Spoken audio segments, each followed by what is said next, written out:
গতকাল একটা গোলাপ গাছের চারা লাগানোর সময় ছেলে এমন একটা তুলনা করেছে যা আমার বুকের মধ্যে খচখচ করছে কাটার মতো। আমাদের বাড়ির উঠানে একটা ফাঁকা জায়গা ছিল।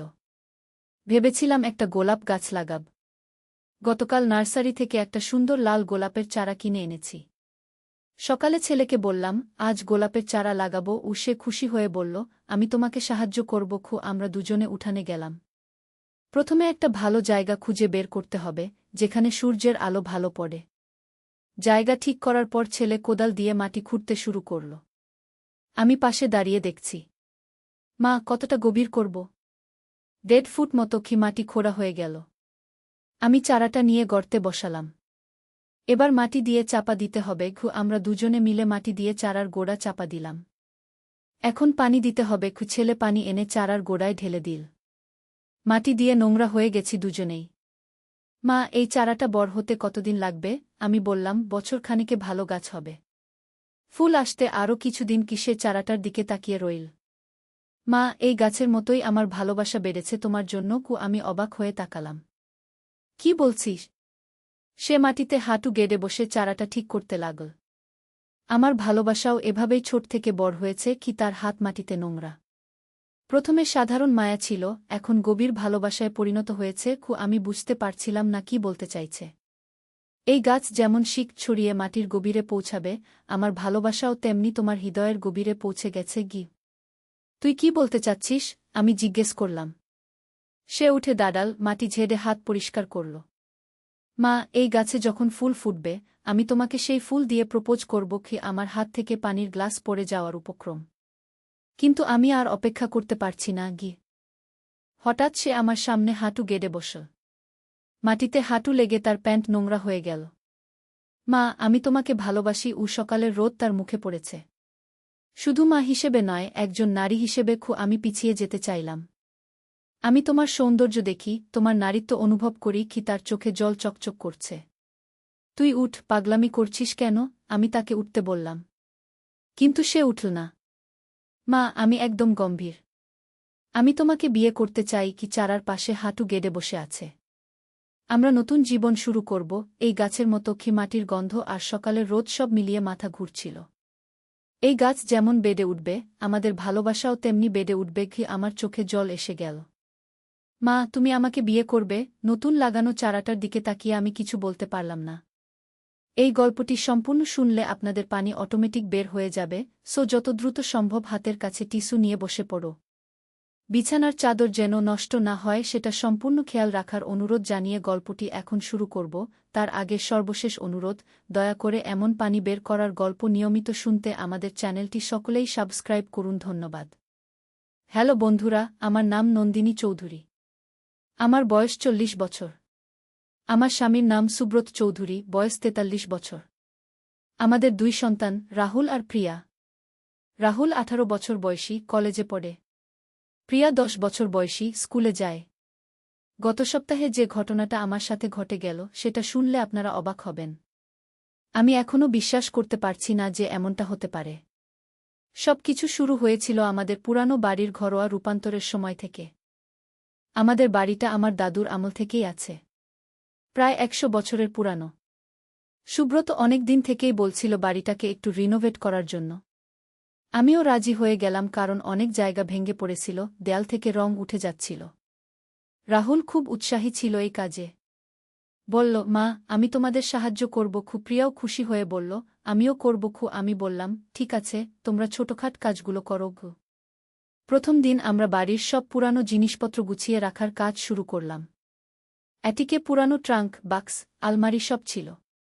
রাহুল বলল, মা, এসব পুরানো জিনিস দেখতে দেখতেই না। আমি বললাম, তবু একবার দেখে নিই। হয়তো কোনো দামি জিনিস পেয়ে যেতে পারি। আমরা 3 জনে মিলে অ্যাটিকে উঠলাম। ধুলোবালিতে ভরা সব জায়গা।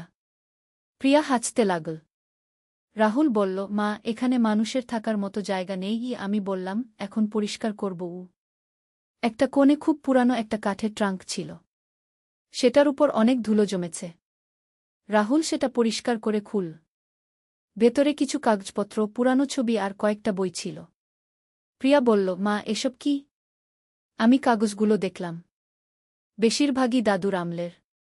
কিন্তু একটা কাগজ দেখে আমি চমকে গেলাম। সেটা একটা পুরানো মানচিত্র। কিন্তু এমন জায়গার মানচিত্র যেটা আমি আগে কখনো দেখিনি। রাহুল কাগজটা হাতে নিয়ে বলল, মা, এটা কোথাকার ম্যাপ? আমি বললাম, জানি না তো। কাগজের উপরে একটা খুব ছোট করে লেখা ছিল, গুপ্তধনের সন্ধান। প্রিয়া উৎসাহিত হয়ে বলল, মা, এটা কি ট্রেজার হান্টের ম্যাপ? আমি হাসতে হাসতে বললাম, হতে পারে। তোমার দাদুর আমলে এরকম অনেক কিছু ছিল। রাহুল খুব মনোযোগ দিয়ে ম্যাপটা দেখতে লাগল। মা, এখানে আমাদের বাড়ির ছবিও আছে। দেখ, এই জায়গাটা কি সত্যিই আমাদের বাড়ির মতো একটা বাড়ির ছবি ছিল মানচিত্রে। আমি ম্যাপটা ভালো করে দেখলাম। এতে বিভিন্ন দিকে তীর চিহ্ন দেওয়া ছিল। একটা তীর দিয়ে দেখানো ছিল বাড়ি থেকে পূর্ব দিকে যেতে হবে। তারপর একটা বড় গাছের কাছে যেতে হবে। সেখান থেকে উত্তর দিকে 50 কদম। প্রিয়া লাফিয়ে উঠল। মা, আমরা ট্রেজার হান্ট করব। রাহুলও খুশি হয়ে বলল, হ্যাঁ মা, চল একবার খুঁজে দেখি। আমি ভাবলাম যে ওদের উৎসাহ দেখে মন্দ লাগছে না। বললাম, ঠিক আছে, একবার চেষ্টা করে দেখা যাক। পরের দিন সকালে আমরা 3 জনে মিলে ট্রেজার হান্ট শুরু করলাম। সুব্রত অফিসে গিয়েছিল।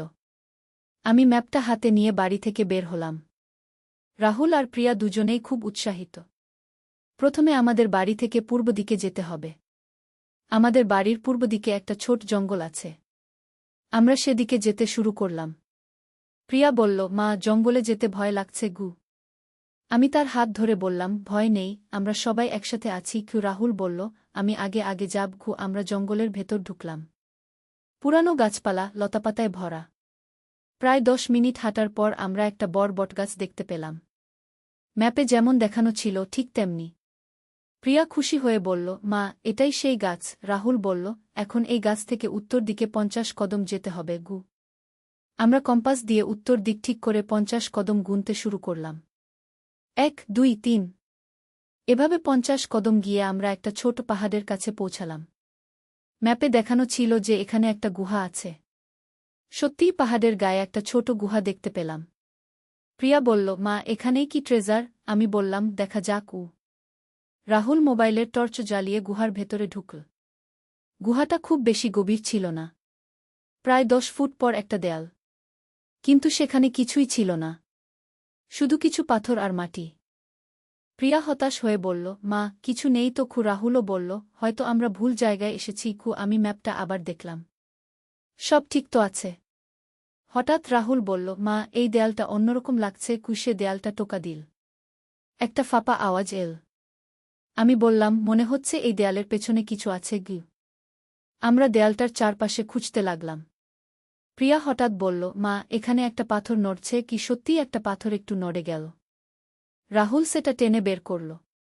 পাথরটা বের করার সাথে সাথেই দেয়ালে একটা ছোট ছিদ্র দেখা গেল। সেই ছিদ্র দিয়ে ভেতরে হাত ঢুকিয়ে দেখলাম। একটা কাঠের বাক্স স্পর্শ করলাম। রাহুল উৎসাহিত হয়ে বলল, মা, কিছু একটা আছে। আমি বাক্সটা বের করে আনলাম। ছোট একটা কাঠের বাক্স, উপরে তালা দেওয়া। প্রিয়া বলল, মা, এই বাক্সেই ট্রেজার। আমি বাক্সটা নিয়ে বললাম, বাড়িতে গিয়ে খুলব। রাহুল বলল, না মা, এখানেই খুলি। আমি বললাম, তালা ভাঙ্গার জিনিস তো নেই। রাহুল তার পকেট থেকে একটা ছোট্ট হাতুড়ি বের করল। বলল, এইটা দিয়ে ভেঙে দিই। আমি বললাম, ঠিক আছে, কিন্তু সাবধানে। তালাটা ভেঙে বাক্স খুলে দেখি ভেতরে কিছু পুরানো কয়েন, একটা হীরার আংটি আর একটা চিঠি আছে। প্রিয়া খুশিতে লাফিয়ে উঠল।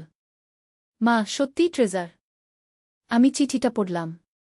সেখানে লেখা ছিল যে এই চিঠি পড়বে সে আমার পোতাপুতির কেউ একজন হবে। এই সম্পদ তোমার পরিবারের জন্য রেখে গেলাম। কিন্তু মনে রেখো, আসল সম্পদ পরিবারের ভালোবাসা। চিঠিটার নিচে দাদুর স্বাক্ষর ছিল। আমার চোখে জল এসে গেল। রাহুল বলল, মা, প্রপিতামহ কত ভালো ছিলেন। প্রিয়াও বলল, হ্যাঁ মা, উনি আমাদের জন্য এত কিছু রেখে গেছেন। আমরা সম্পদগুলো নিয়ে বাড়িতে ফিরলাম। সুব্রত অফিস থেকে এসে সব শুনে খুব অবাক হল। বলল, এটা তো অবিশ্বাস্য। আমি বললাম, হ্যাঁ, আমিও এখনো বিশ্বাস করতে পারছি না। সন্ধ্যায় আমরা সবাই মিলে ট্রেজার হান্টের গল্প করতে লাগলাম। প্রিয়া বলল, মা, আমরা কি আরও ট্রেজার খুঁজে পাব? রাহুল বলল, হয়তো দাদু আরও কোথাও লুকিয়ে রেখেছেন। আমি বললাম, হতে পারে। তবে আসল কথা হল, আমরা পরিবার হিসেবে একসাথে কাজ করেছি। এটাই সবচেয়ে বড় পাওয়া। সুব্রত বলল, একদম ঠিক বলেছ। এই অভিজ্ঞতা আমাদের পরিবারের বন্ধন আরও দৃঢ় করেছে পরের কয়েকদিন আমরা বাড়ির রিনোভেশনের কাজ চালিয়ে গেলাম, কিন্তু এবারে অন্যরকম উৎসাহ নিয়ে, যেন আমরা একটা দল হয়ে কাজ করছি। রাহুল আর প্রিয়া দুজনেই খুব সাহায্য করল। একদিন আমরা বাড়ির পেছনের দিকটা পরিষ্কার করছিলাম। সেখানে অনেক পুরানো আগাছা, ভাঙ্গা ইটপাথর জমেছিল। হঠাৎ প্রিয়া বলল, মা, এখানে মাটির নিচে কিছু শক্ত জিনিস আছে আমি দেখলাম সত্যিই মাটির নিচে কিছু একটা আছে। রাহুল কোদাল দিয়ে খুঁড়তে শুরু করল। একটু পরেই একটা পাথরের স্ল্যাব বের হল। সেটার উপর কিছু লেখা। আমি ভালো করে দেখে পড়লাম, এখানে শুয়ে আছে আমার প্রিয় কুকুর বন্ধু। নাম টাইগার। তার সাথে কাটানো সুন্দর দিনগুলো কখনো ভুলব না। নিচে তারিখ লেখা 1925। প্রিয়া বলল, মা, এটা কুকুরের কবর। আমি বললাম, হ্যাঁ, তোমার প্রপিতামহর পোষা কুকুরের। রাহুল বলল, উনি কত ভালোবাসতেন পশুদের। আমরা সেই কবরটা সুন্দর করে পরিষ্কার করে রাখলাম। একটা ছোট বাগান বানিয়ে দিলাম চারপাশে। প্রিয়া বলল, এখন টাইগার আঙ্কেল খুশি হবে। এভাবে দিন কাটতে লাগল। আমাদের বাড়ি রিনোভেশনের কাজও শেষের দিকে এসে গেল। নতুন রং, নতুন ফ্লোর, সবকিছু খুব সুন্দর হয়েছে। কিন্তু সবচেয়ে বড় কথা, আমাদের পরিবারের মধ্যে একটা নতুন বন্ধন তৈরি হয়েছে। রাহুল এখন বাড়ির কাজে অনেক বেশি সাহায্য করে। প্রিয়া আগের চেয়ে অনেক বেশি কথা বলে। সুব্রত বলল, এই ট্রেজার হান্ট আমাদের পরিবারের জন্য একটা নতুন অধ্যায় শুরু করেছে। আমি মনে মনে দাদুকে ধন্যবাদ দিলাম। উনি শুধু সোনাদানা রেখে যাননি, আমাদের একসাথে থাকার, একসাথে কাজ করার একটা সুন্দর কারণ দিয়ে গেছেন। সেদিন সন্ধ্যায় আমরা সবাই বারান্দায় বসে চা খাচ্ছিলাম।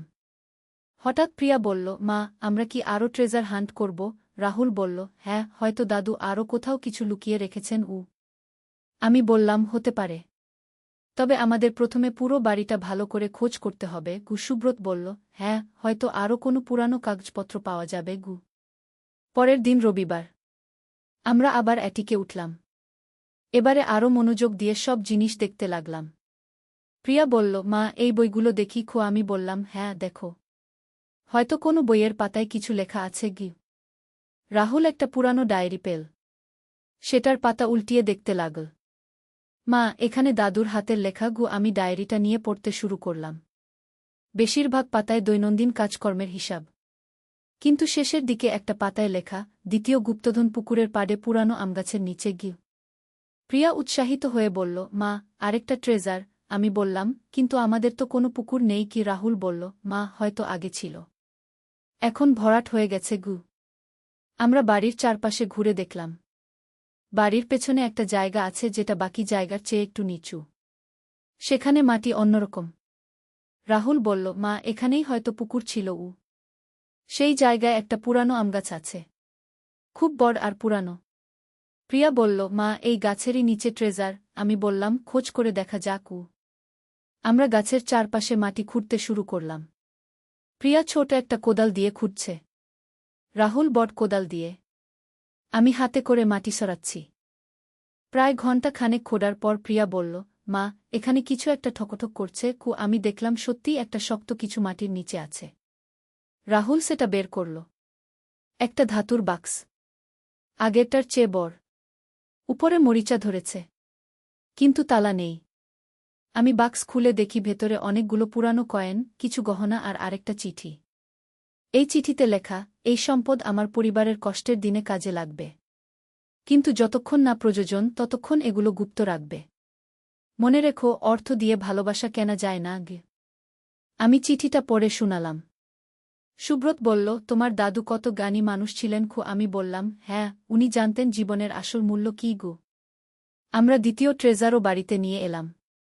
প্রিয়া বলল, মা, আমরা এই টাকা দিয়ে কি করব? আমি বললাম, দাদুর কথা মতো প্রয়োজনে ব্যবহার করব, আপাতত তুলে রাখি।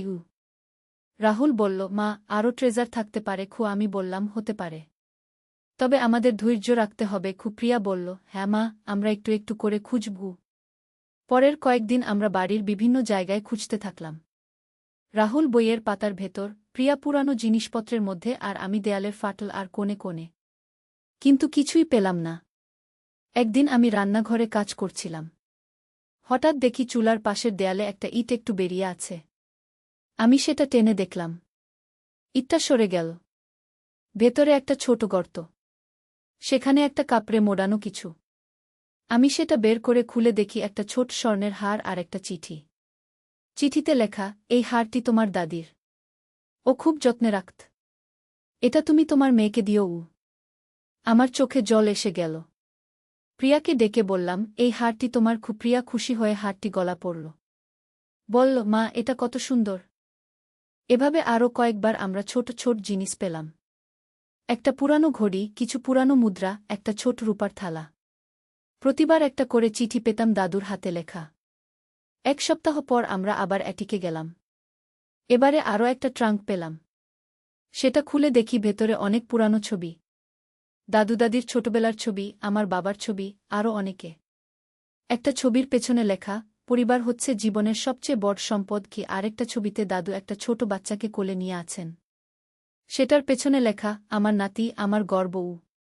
প্রিয়া ছবিগুলো দেখে বলল, মা, দাদু দাদি কত সুন্দর ছিলেন। রাহুল বলল, হ্যাঁ, আর কত খুশি দেখাচ্ছে। আমি বললাম, ওরা খুবই খুশি ছিলেন।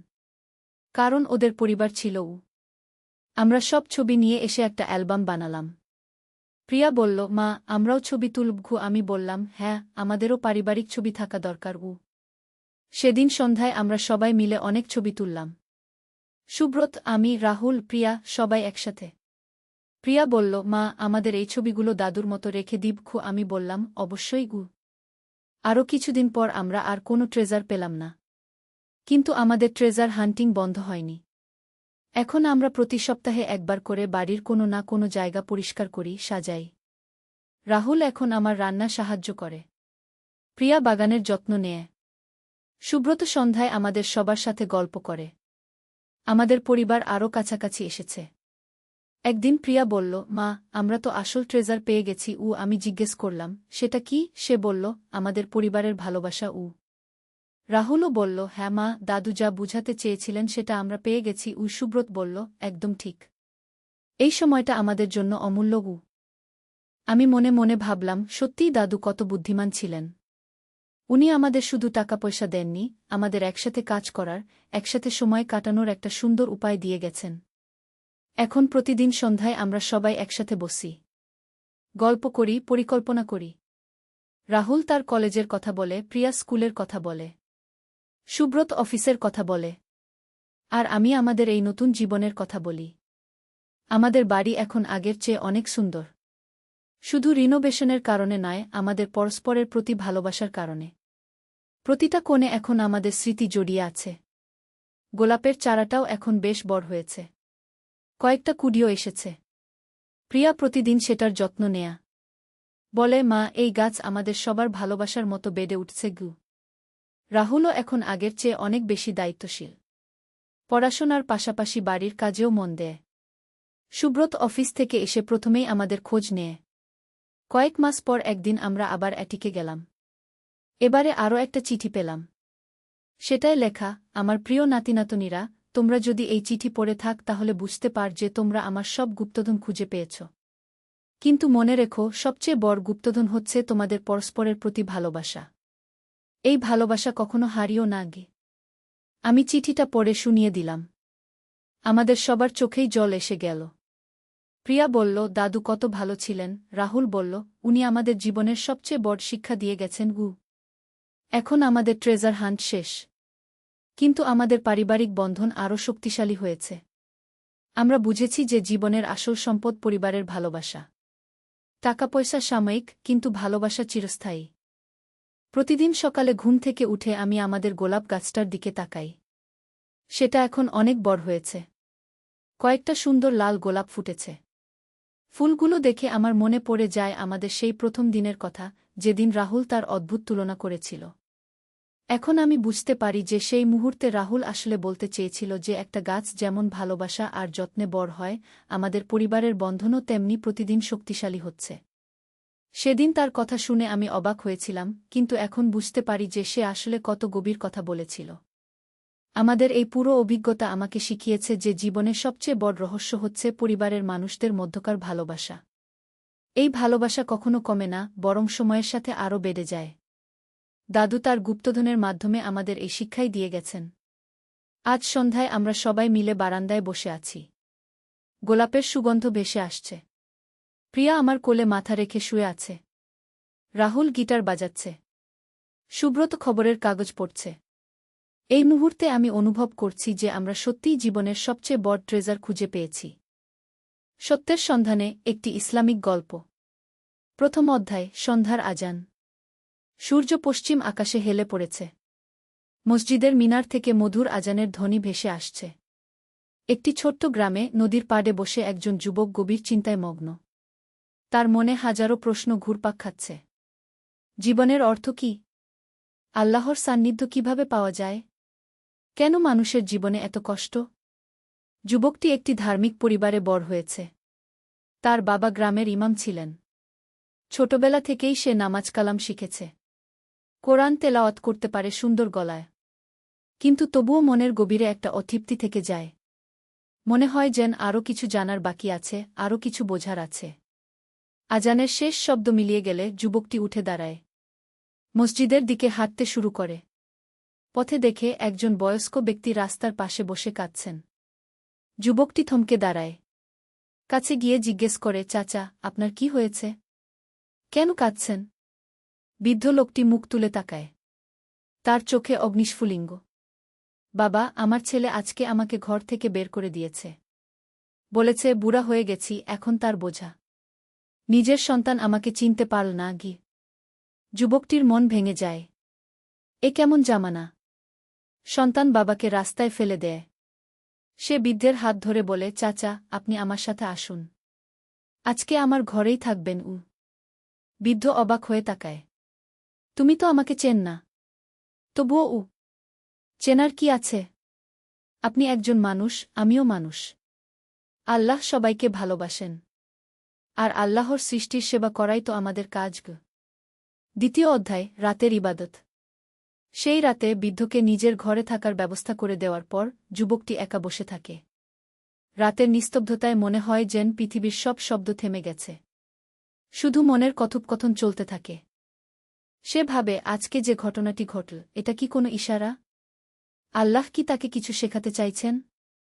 তার মনে পড়ে হজরত রাসূল এর একটি হাদিস, যে ব্যক্তি মানুষের প্রতি দয়া করে না, আল্লাহ তার প্রতি দয়া করেন না।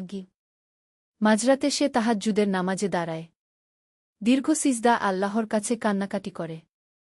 হে আল্লাহ, আমি তোমার পথ খুঁজছি। আমাকে সঠিক পথ দেখাও। আমার অন্তরে তোমার ভালোবাসা ঢেলে দাও। নামাজের পর বসে কোরআন তেলাওয়াত করতে থাকে। হঠাৎ একটি আয়াত তার মনের গভীরে প্রভাব ফেলে, যে ব্যক্তি একটি প্রাণ বাঁচাল, সে যেন সমগ্র মানবজাতিকে বাঁচাল। এই আয়াতটি পড়ার পর যুবকটির মনে একটি নতুন উপলব্ধি জন্মায়। সে বুঝতে পারে, আল্লাহের সান্নিধ্য পেতে হলে শুধু নামাজ রোজা করলেই হবে না। মানুষের সেবা করতে হবে। দুঃখীদের পাশে দাঁড়াতে হবে। তৃতীয় অধ্যায়, সকালের আলো। ফজরের নামাজের পর যুবকটি বৃদ্ধের খোঁজ নেয়। দেখে তিনি একা বসে কাঁদছেন। কাছে গিয়ে জিজ্ঞেস করে, চাচা, কি ব্যাপার? আবার কাঁদছেন কেন? বাবা, আমি ভাবছিলাম, আমার মতো একটা বুড়া মানুষের জন্য তুমি এত কষ্ট করছ। আমার নিজের ছেলেই যেখানে আমাকে চায় না, সেখানে তুমি। যুবকটি বৃদ্ধের কাঁধে হাত রেখে বলে, চাচা, এসব কথা বলবেন না। আপনি আমার বাবার সমান। আর একটা কথা মনে রাখবেন, মানুষ ভুল করে, কিন্তু আল্লাহ কখনো ভুল করেন না। তিনি আপনাকে আমার কাছে পাঠিয়েছেন, এটাও একটা হেকমত। সেই দিন থেকে যুবকটির জীবনে একটা নতুন অধ্যায় শুরু হয়। সে প্রতিদিন গ্রামের দরিদ্র মানুষদের খোঁজ নেয়। কারো ঔষধ কিনে দেয়, কারো খাবারের ব্যবস্থা করে।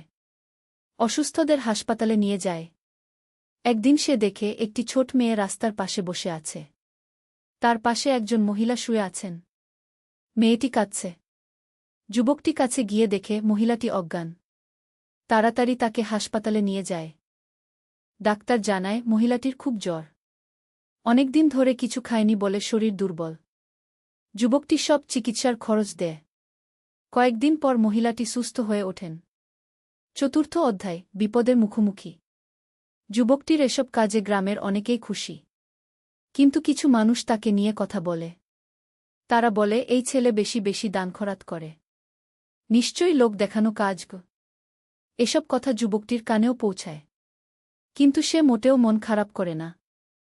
বরং আরও বেশি গোপনে দানখরাত করতে শুরু করে। কোরআনের একটি আয়াত তার মনে থাকে, যদি তোমরা প্রকাশ্যে দান কর তাহলেও ভালো, আর যদি গোপনে দরিদ্রদের দান কর তাহলে তা তোমাদের জন্য আরও ভালো। একদিন যুবকটির বাবা তাকে ডেকে বলেন, বাবা, তোর এসব কাজকর্ম দেখে আমার গর্ব হয়, কিন্তু একটা কথা মনে রাখবি, আল্লাহর রাস্তায় চলতে গেলে অনেক বিপদ আসবে। শয়তান তোকে নানাভাবে পরীক্ষা করবে। বাবার কথা সত্যি হল। কিছুদিন পর যুবকটির ব্যবসায় বড় ক্ষতি হয়। এতদিন যে টাকা দিয়ে দান খরাত করত সেই টাকাই শেষ। এখন নিজের খাওয়ার টাকা নেই। এই কঠিন সময়ে যুবকটির মনে প্রশ্ন জাগে, সে কি ভুল করেছে? আল্লাহ কি তার উপর নারাজ? একদিন রাতে সে অনেক কান্নাকাটি করে নামাজ পড়ে, আল্লাহর কাছে সাহায্য চায়। পরদিন সকালে এক আজব ঘটনা ঘটে। যে বৃদ্ধকে সে ঘরে রেখেছিল তিনি একটা থলি নিয়ে আসেন। বাবা, এই টাকা তোর। আমি সারা জীবন জমিয়ে রেখেছিলাম। তুই আমার জীবন বাঁচিয়েছিস। এখন এই টাকা তোর কাজে লাগবে। যুবকটি অবাক। চাচা, এটা আমি নিতে পারি না। এটা আপনার সারা জীবনের সঞ্চয়। বাবা, এই টাকা দিয়ে আমি কি করব? আল্লাহ তোর মাধ্যমে আমাকে বাঁচিয়েছেন। এখন তোর বিপদে আমি পাশে না থাকলে কি মুখ দেখাব আল্লাহকে? পঞ্চম অধ্যায়, স্বপ্নের ইশারা। সেই রাতে যুবকটি একটি অদ্ভুত স্বপ্ন দেখে। স্বপ্নে দেখে একটি বিশাল বাগানের মধ্যে সে হাঁটছে। চারদিকে ফুলের সুগন্ধ, পাখির কিচিরমিচির শব্দ। হঠাৎ একটি উজ্জ্বল আলো দেখা দেয়। সেই আলোর মধ্য থেকে একটি কণ্ঠস্বর শোনা যায়, হে আমার বান্দা, তুমি আমার সন্তুষ্টি অর্জন করেছ। তোমার মনে যে প্রশ্ন তার উত্তর আমি দেব, কিন্তু তার আগে তোমাকে আরও কঠিন পরীক্ষার মুখোমুখি হতে হবে। আরও পরীক্ষা? আমি কি যথেষ্ট কষ্ট পাইনি? বিশ্বাস রাখ, প্রতিটি কষ্টের পেছনে হেকমত আছে। তুমি এখন যে পথে আছো এটাই সঠিক পথ। হাল ছেড়ো না। স্বপ্ন থেকে জেগে যুবকটির মনে অদ্ভুত প্রশান্তি। সে বুঝতে পারে এটা কোনো সাধারণ স্বপ্ন নয়। আল্লাহ তাকে কিছু বুঝিয়েছেন। পরদিন থেকে সে আবার তার কাজ শুরু করে। বৃদ্ধের দেওয়া টাকা দিয়ে আরও বেশি মানুষের সেবা করে। কিন্তু এবার সে আরও সতর্ক। প্রত্যেকটা কাজ করার আগে আল্লাহর কাছে দোয়া করে। একদিন সে শুনতে পায় পাশের গ্রামে বন্যা হয়েছে। অনেক ঘরবাড়ি ভেসে গেছে। মানুষ রাস্তায়। যুবকটি তার সব টাকা নিয়ে সেই গ্রামে যায়। 3 দিন ধরে বন্যার্তদের সেবা করে, খাবার বিতরণ করে, অসুস্থদের ডাক্তার দেখায়। ষষ্ঠ অধ্যায়, মহাপরীক্ষা।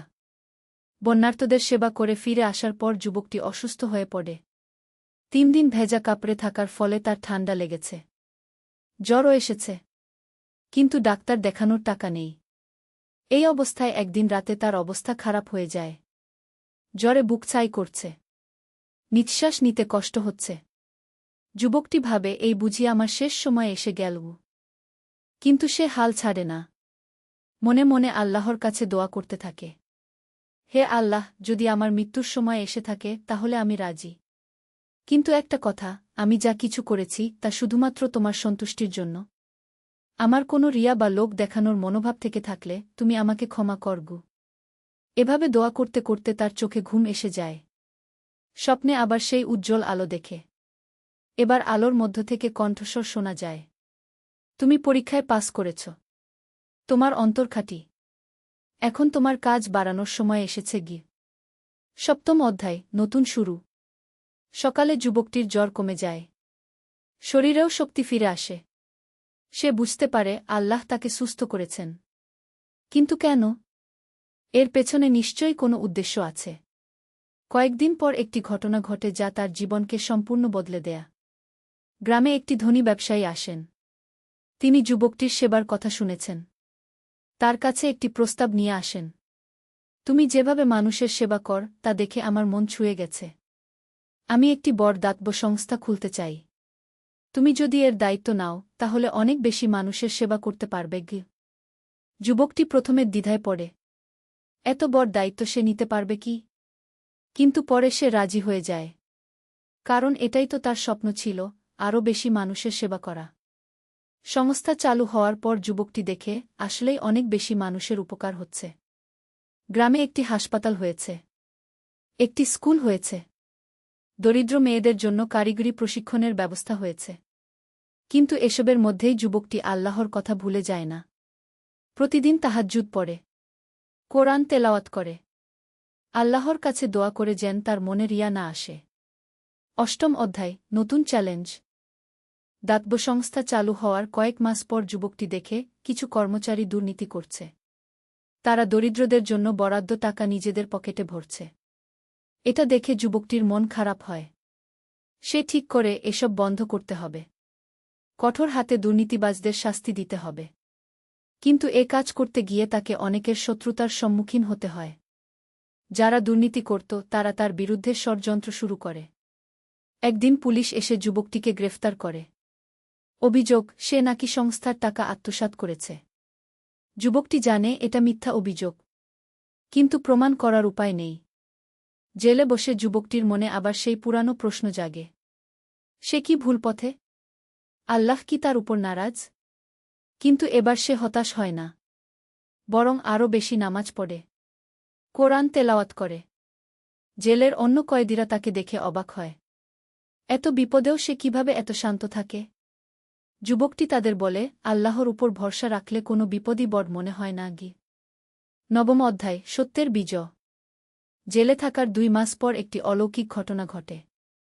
যে বৃদ্ধকে যুবকটি একসময় সাহায্য করেছিল, তিনি সত্যি ঘটনা জানতে পেরে আদালতে সাক্ষ্য দেন।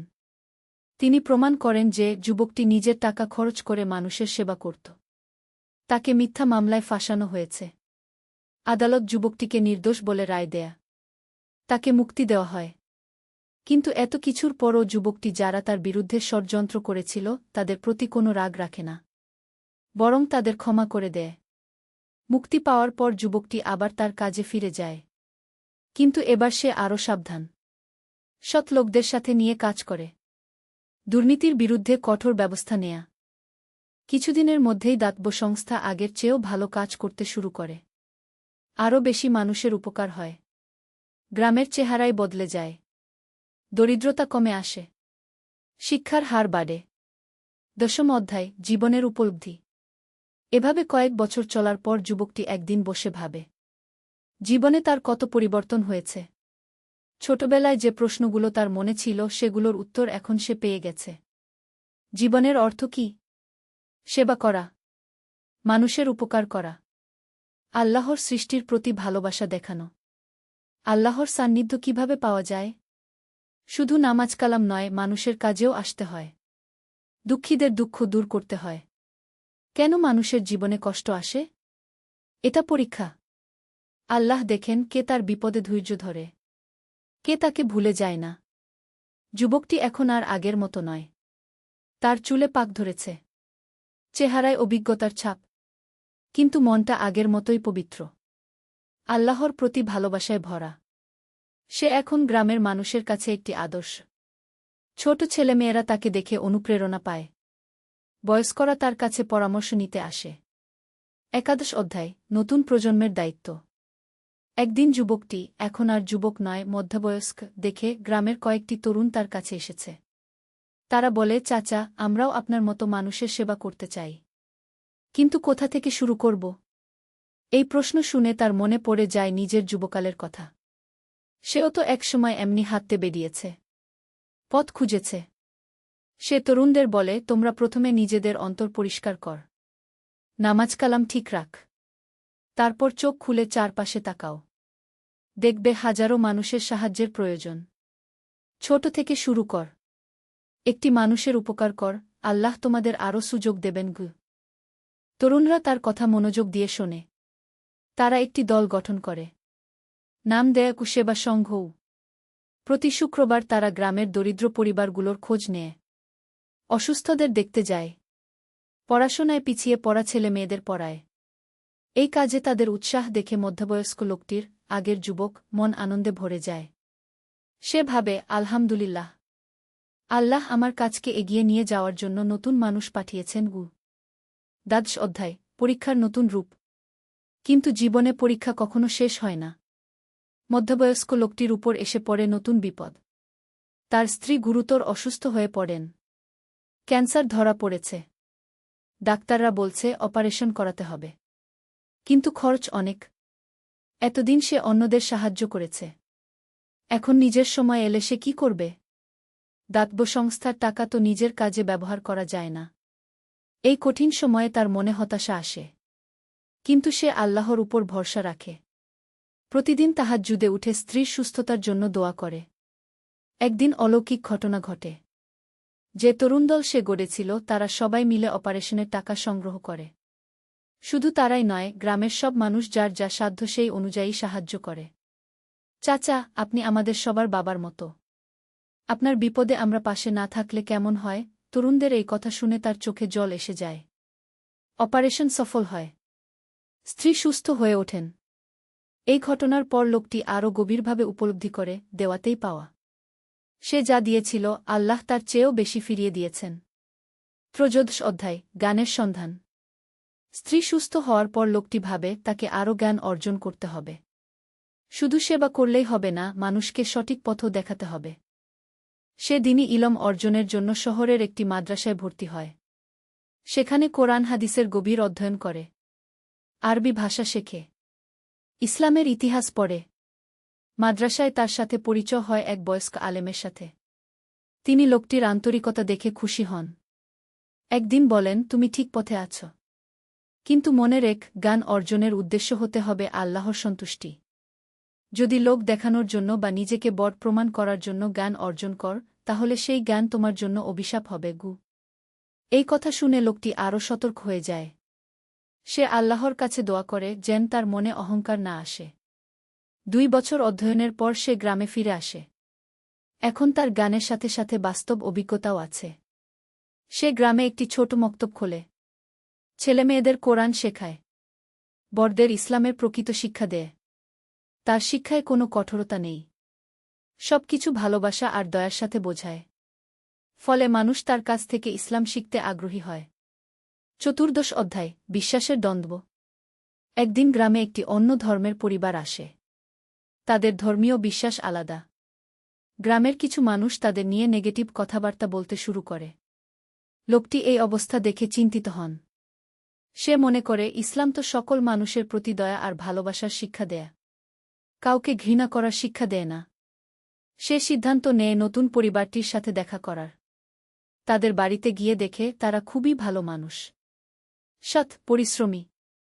তাদের সাথে কথা বলে বুঝতে পারে তারা শুধু ধর্মের দিক থেকে আলাদা, মানবিক গুণাবলীর দিক থেকে একই।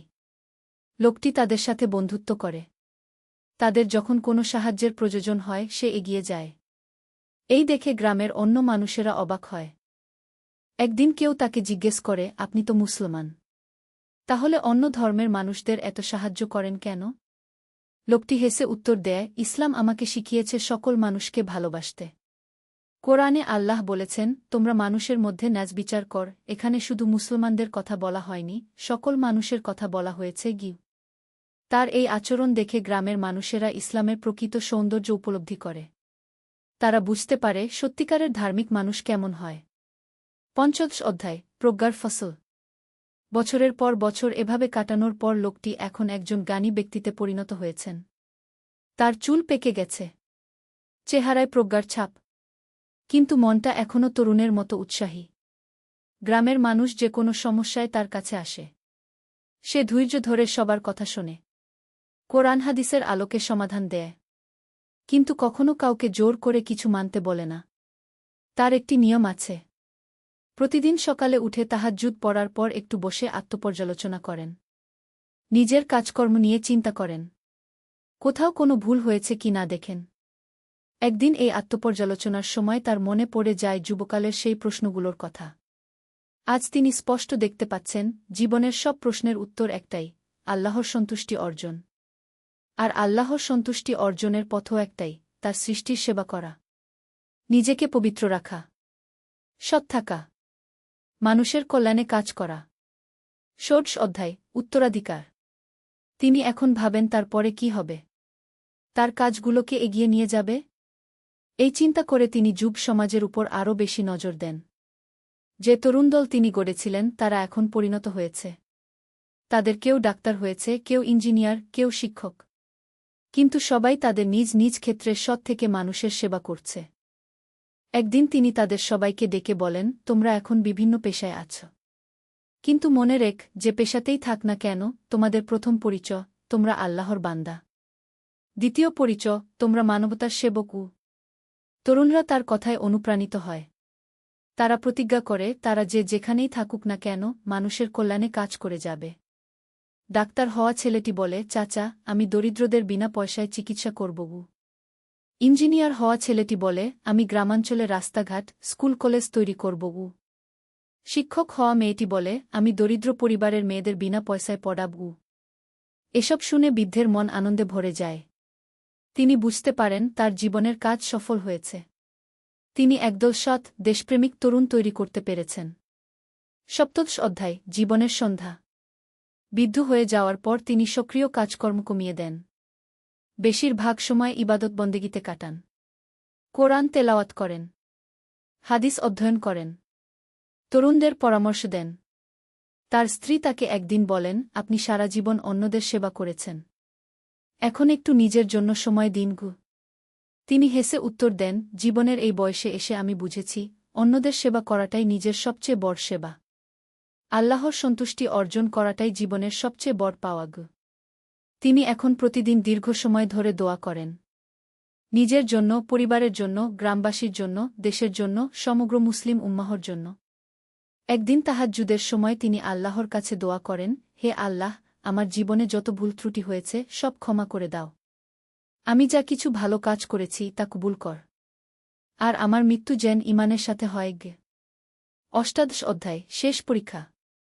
জীবনের শেষ দিকে এসে তার আরেকটি বড় পরীক্ষার সম্মুখীন হতে হয়। তার প্রিয় নাতি, যাকে সে খুব আদর করত, এক দুর্ঘটনায় মারা যায়। এই শোকে তিনি প্রায় ভেঙে পড়েন। কিন্তু ঈমানের জোরে নিজেকে সামলে নেন। তিনি মনে করেন, এটাও আল্লাহর পরীক্ষা। দেখা হচ্ছে তিনি কতটা ধৈর্যশীল। নাতির মৃত্যুর পর তিনি আরও বেশি আল্লাহমুখী হয়ে যান। দুনিয়ার মোহ আরও কমে আসে। মনে হয় যেন আখেরাত তার কাছাকাছি চলে এসেছে। কিন্তু তবুও তিনি মানুষের সেবা বন্ধ করেন না। যতদিন শরীরে শক্তি আছে ততদিন তিনি মানুষের কাজে আসতে থাকেন। একদিন এক তরুণ তার কাছে এসে বলে, চাচা, আপনার এত বয়স হয়েছে, এখনও কেন এত কাজকর্ম করেন? তিনি উত্তর দেন, বাবা, আল্লাহ যতদিন আমাকে এই পৃথিবীতে রেখেছেন ততদিন তার সৃষ্টির সেবা করাই আমার কর্তব্য। আর কাজ করতে করতেই মৃত্যু হোক, এটাই আমার চাওয়াগে। ঊনবিংশ অধ্যায়, আল্লাহর ডাক। তিনি এখন প্রায় স্বপ্নে আখেরাতের কথা দেখেন। জান্নাতের সুন্দর বাগানের স্বপ্ন দেখেন। হুর-গিলমানদের দেখেন। আল্লাহর সন্তুষ্টির অনুভব করেন। একদিন রাতে তাহাজ্জুদ পড়ার সময় তিনি একটি বিশেষ স্বপ্ন দেখেন। স্বপ্নে দেখেন একজন সুন্দর ফেরেশতা তার কাছে এসে বলছে, আল্লাহ আপনার সাথে খুশি। তিনি আপনাকে তার কাছে ডাকছেন গু। স্বপ্ন থেকে জেগে তিনি বুঝতে পারেন তার মৃত্যুর সময় ঘনিয়ে এসেছে। কিন্তু ভয় নেই, বরং এক ধরনের আনন্দ অনুভব করেন। পরদিন সকালে তিনি পরিবারের সবাইকে ডেকে বলেন, আমার মনে হচ্ছে আমার সময় এসে গেছে। তোমরা আমার জন্য দুঃখ করো না। আমি আল্লাহর কাছে যাচ্ছি। পরিবারের সবাই কেঁদে ফেলে। কিন্তু তিনি হাসি মুখে বলেন, কাঁদো না। মৃত্যু তো সত্য। সবাইকে একদিন যেতে হবে। আমি আল্লাহর রহমতে আশাবাদী গু। বিংশ অধ্যায়, বিদায়ের আগে। মৃত্যুর কয়েকদিন আগে তিনি গ্রামের সবাইকে ডেকে পাঠান। তার জীবনের শেষ উপদেশ দিতে চান। ভাই বোনেরা, আমি সারা জীবন তোমাদের ভালোবেসেছি। তোমাদের সেবা করার চেষ্টা করেছি। এখন আমার শেষ কথা শোন। প্রথম কথা, আল্লাহকে ভয় কর। তার হুকুম মেনে চল। দ্বিতীয় কথা, মানুষকে ভালোবাস। ধনী গরিব, ছোটবড় সবাইকে সমান চোখে দেখ। তৃতীয় কথা, সততার পথ থেকে কখনো সরে যেও না। টাকা পয়সার লোভে পড়ে অন্যায় করো না। চতুর্থ কথা, মানুষের সেবা কর। দুঃখীদের পাশে দাঁড়াও। এটাই তোমাদের জান্নাতের পথ। পঞ্চম কথা, তোমাদের সন্তানদের ভালো শিক্ষা দাও। দ্বীনি এবং দুনিয়াবি, দুই শিক্ষাই দরকার। এই পাঁচটা কথা মনে রাখলে তোমাদের দুনিয়া এবং আখেরাত দুটোই সুন্দর হবে গি। গ্রামের সবাই কান্নায় ভেঙে পড়ে। সবার মনে হয় যেন তাদের বাবা চলে যাচ্ছেন। একবিংশ অধ্যায়, শেষ নিঃশ্বাস। তার মৃত্যুর দিন ছিল শুক্রবার। সকালে উঠে স্বাভাবিক নিয়মে তাহাজ্জুদ পড়েন। ফজরের নামাজ পড়েন। কোরআন তেলাওয়াত করেন। দুপুরের দিকে তিনি শুয়ে পড়েন। পরিবারের সবাই তার পাশে বসে থাকে। তিনি তাদের দিকে তাকিয়ে হাসেন। আমি যাচ্ছি। তোমরা আমার জন্য দোয়া করো। আর মনে রেখ, মৃত্যু মানে শেষ নয়। এটা আরেক জীবনের শুরু। এই কথা বলে তিনি চোখ বন্ধ করেন। ঠোঁটে কালেমা, লা ইলাহা ইল্লাল্লাহু মুহাম্মাদুর রাসূলুল্লাহ এই কালেমার সাথেই তার শেষ নিঃশ্বাস।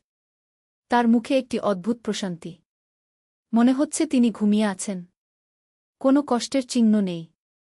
২২তম অধ্যায়, চিরবিদায়। তার মৃত্যুর খবর চারদিকে ছড়িয়ে পড়ে।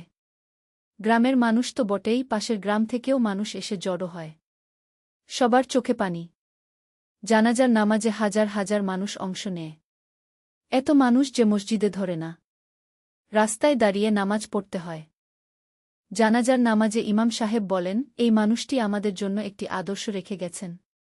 তিনি দেখিয়ে গেছেন কিভাবে আল্লাহর সন্তুষ্টি অর্জন করতে হয়। কবরে দাফনের সময়